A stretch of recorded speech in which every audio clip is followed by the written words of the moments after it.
Hi everyone, I know it's been a while. I decided to come on camera because I had a friend of mine telling me that she would like to transition, and I realized I never really made a video on transitioning tips, even though I have always found myself encouraging my friends to transition if they are fed up with, say, what their perm is doing, or they just really want to go natural.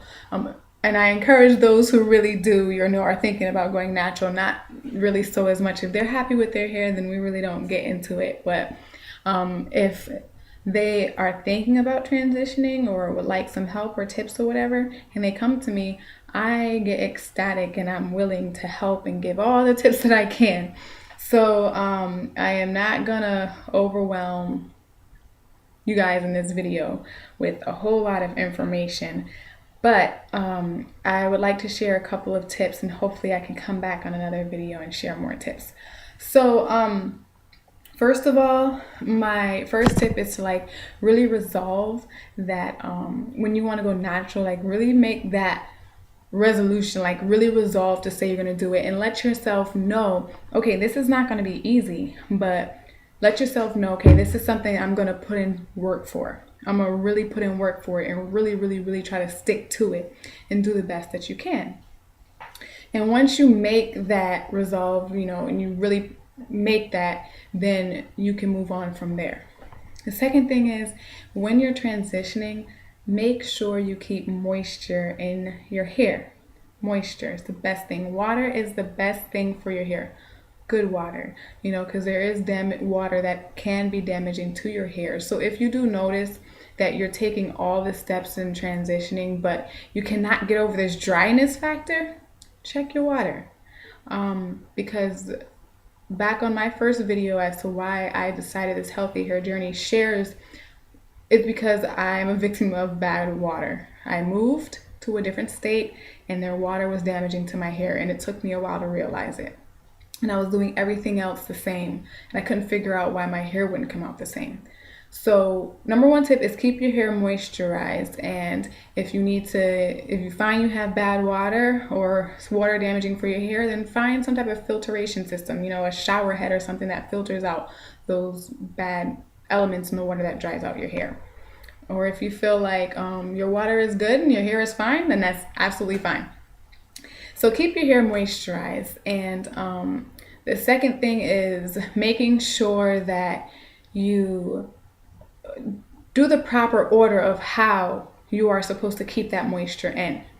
For example, you would wash your hair, condition it, take it out, wash out the conditioner, and then your hair would be completely wet.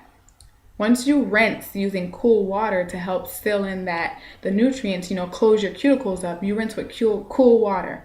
So you can wash your hair with warm water, but let that final rinse be with cool water. Once you do that, your hair is wet. It could be dripping wet or just towel dry just a little bit. You want to seal in that water. So what you would do is apply a moisturizer, like a leave-in conditioner or hair butter or something like some people use a Hello Hydration conditioner. There's a whole lot of moisturizing conditioners out there. So you would apply some type of hair milk, hair cream, something to help hold in that moisture, promote moisture. Then you would seal it with an oil-based product. I use natural oils such as jojoba oil, olive oil, grapeseed oil, and I would put that on over my conditioner so while it's drying, it seals in that moisture. Water and oil repels each other. So on the hair shaft, the water will stay underneath while the oil is, on top. And while your hair dries, it keeps that moisture in. So moisturization is the key. And the order and how you should do it is, like I said, once your hair is wet, you put in that leave-in conditioner or that hair milk or whatever it may be, and then you seal it in with some type of oil-based product. And that's basically the proper order. And the third thing is keep your ends moisturized as well. Oil. Some people apply oil every night to their ends, just a little bit. You don't need a lot. You don't want to weigh down your hair. So you apply just a little bit of oil to your ends of your hair, and that helps to retain length because that's the oldest part of that hair, and it can get dry and brittle and frail. It's the weakest part, so you want to retain your length, you want to keep it there. Now, if you're transitioning, you may, and this is if you don't want to do a big chop, you may want to, gradually cut off at a time. Either way, the order of keeping that moisture in your hair is vital because if your hair is constantly dry, it will break. It will break regardless, especially at the point where your natural hair meets your processed hair.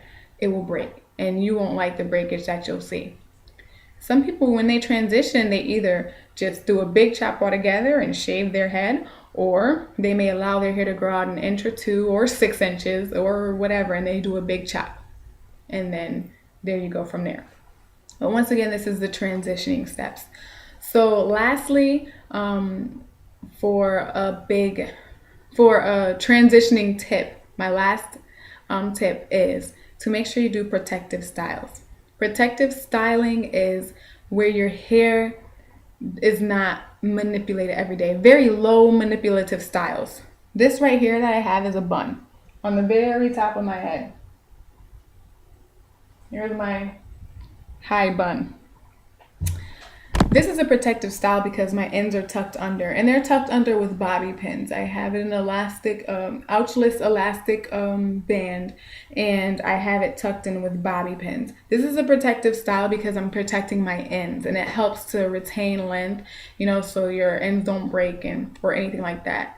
And this is a simple protective style. If you don't want to do that, you can always get braids. Especially, you won't be touching your hair for 2 to 4 weeks or 2 months. That's fine, but you still have to wash your hair while it's in there. You can get twists. Twist outs are protective styles because you twist your hair, you want to twist them the next day, and you don't touch your hair for the next 3 or 4 days or however long your twist out may last. Braid outs, same thing. You braid them, you take the braids out, and you don't touch your hair, don't manipulate it a lot, don't comb it or nothing for the next 2, 3 days, 4 days, or however long it may last.